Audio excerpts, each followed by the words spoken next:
Hello welcome to चित्रपट यावेळी म्हणजे आपण जनरल काउन्सिलिंग ऑफ इंडिया म्हणजे सेंट्रलची सुरू झालेली आहे. त्याचा शेड्यूल तसेच फीस काय किती कॉलेज आहेत याबद्दल त्याच्यामध्ये माहिती सांगते. एकंदरीत जर बघायला गेलं तर सेंट्रल वेटरनरी काउन्सिलिंग मध्ये जवळपास 60 एक कॉलेज आहेत. यावर्षी नवीन म्हणजे कॉलेज ऍड झाले. त्याच्यामध्ये सर्व गव्हर्नमेंट आणि प्रायव्हेट असे दोन्ही मिळून कॉलेज असतात.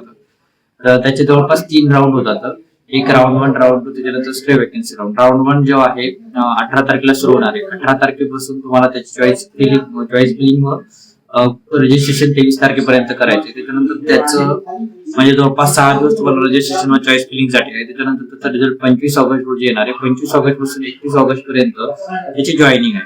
अशा प्रकारे राऊंड 1 चालणार आहे. राऊंड 2 1 सप्टेंबर आणि 2 सप्टेंबर दोनच दिवसामध्ये तुम्हाला रजिस्ट्रेशन करायचं असेल रजिस्ट्रेशन करून घ्या व चॉईस फिलिंग करून घ्या.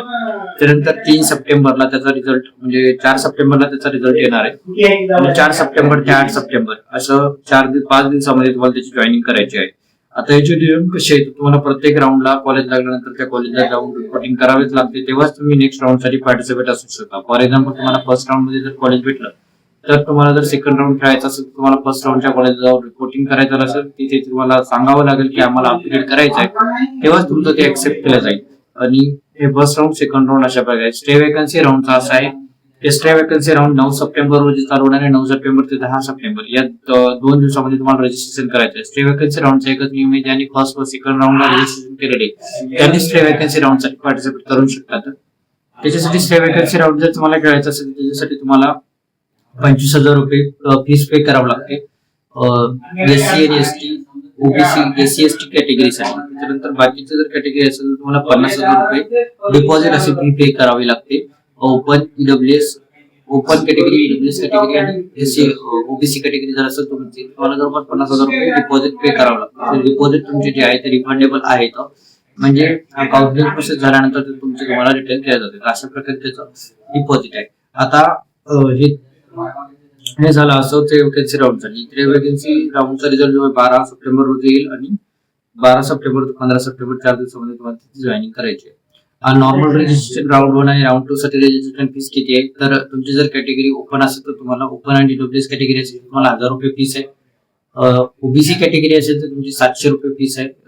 700 रुपये. आणि त्याच्यानंतर एससी एसटी आणि पीडब्ल्यूडी कॅटेगरी असेल तर तुम्हाला 500 रुपये अशी फीस पडेल.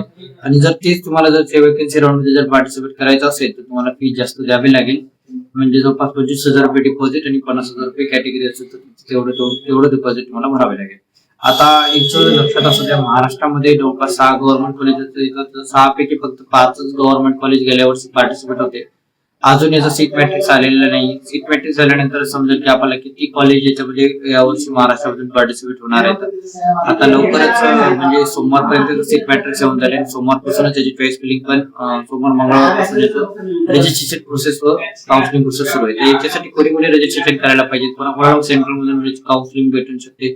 तर एक तुम्हाला जर कमी मार्क असतील आणि तुम्हाला जर मॅनेजमेंट कोटा असेल 3.5 लाखापर्यंत जर तुमची रँक असेल तुम्हाला जर मॅनेजमेंट कोटामधून जर वेटरनरी करायचं असेल तर तुम्ही त्याचं रजिस्ट्रेशन करायला पाहिजे. कारण की जेणेकरून कसं आहे, तुम्ही जर असं डायरेक्ट कॉलेज मॅनेजमेंट कोट्याला जर गेले तर तुम्हाला जास्त फीस पडते. 1-1.5 लाखाचा फरक पडतो. पण तुम्ही जर असंच राऊंड प्रोसेस सुरू केले तर तुमचं 1 लाखाचं 1.5 लाखाचं जी फीस वाढणार आहे म्हणजे 4-5 वर्षाची तुमची फीस आहे म्हणजे 5 लाखाने तुमची फीस वाढते ती तुमची फीस कमी होते. त्यामुळे जर तुम्हाला 3.5 लाखापर्यंत रँक असेल तर तुम्ही वेटरनरी काउन्सिलिंगचं रजिस्ट्रेशन करावं. त्याच्या थ्रू तुम्ही प्रायव्हेट कॉलेजला ऍडमिशन घ्या. जसं की राजस्थानमध्ये यावर्षी महाराष्ट्रामध्ये पण प्रायव्हेट कॉलेज आले तर ते आता या राऊंडला त्यांनी जर दिले परमिशन तर ते याच्यामधून वेटरनरी काउन्सिलिंगचं पण फिलअप केलं जातं त्याचं सीट्स.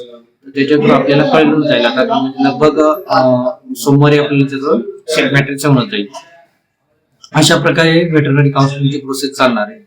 आणि लवकरच महाराष्ट्रामध्ये पण वेटरनरी काउन्सिलिंग सुरू होईल. त्याचे जेणेकरून ते सीट मॅट्रिक्स प्रायव्हेट कॉलेजचे सीट्स कशा प्रकारे फिलअप करायचे याच्यावर त्यांचा संवाद चालू असल्यामुळे महाराष्ट्राच्या वेटरनरी काउन्सिलिंग प्रोसेसला उशीर होत आहे. ती पण काउन्सिलिंग प्रोसेस लवकरच म्हणजे सोमवार मंगळवारपर्यंत सुरू होणार आहे. त्याचे पण तुमचे डॉक्युमेंट वगैरे काढून ठेवा. वेगवेगळ्या प्रकारचे रिझर्वेशन आहेत महाराष्ट्र काउन्सिलिंग प्रोसेस मध्ये. पीडब्ल्यूडी फिजिकली हँडिकॅप रिझर्वेशन आहे. त्यानंतर ऍग्रिकल्चर रिझर्वेशन आहे. प्रोजेक्ट ऑफिसर पर्सनचं रिझर्वेशन आहे. त्यानंतर फ्रीडम फायटरचं रिझर्वेशन आहे आणि डिफेन्सचं रिझर्वेशन असे जवळपास 4-5 प्रकारचे रिझर्वेशन येतं. त्या रिझर्वेशनचं डॉक्युमेंट तुमचा बनत असेल तर सर्व डॉक्युमेंट रेडी करून ठेवा. ऑलरेडी मी कोणत्या रिजनचा कट ऑफ काय असतो, कशा प्रकारे महाराष्ट्राची काउन्सिलिंग चालते वेटरनरी, याच्यावर सर्व व्हिडिओ अपलोड केलेले आहेत. जर तुम्हाला काही डाऊट असेल तर तुम्ही बघू शकता. आणि सेंट्रलच्या वेटरनरी काउन्सिलिंग मध्ये तुमची जर रँक कमी असेल म्हणजे 3.5 लाखापर्यंत जर असेल तुमची रँक, तर तुम्ही पार्टिसिपेट करायला पाहिजे. कारण की तुम्हाला एक प्रायव्हेट वेटरनरी कॉलेजमध्ये ऍडमिशन भेटू शकते. गव्हर्नमेंटसाठी तुम्हाला जवळपास तुमची 1 लाखाच्या आतमध्येच रँक पाहिजे, तेव्हा तुम्हाला गव्हर्नमेंटमध्ये ऍडमिशन भेटू शकते.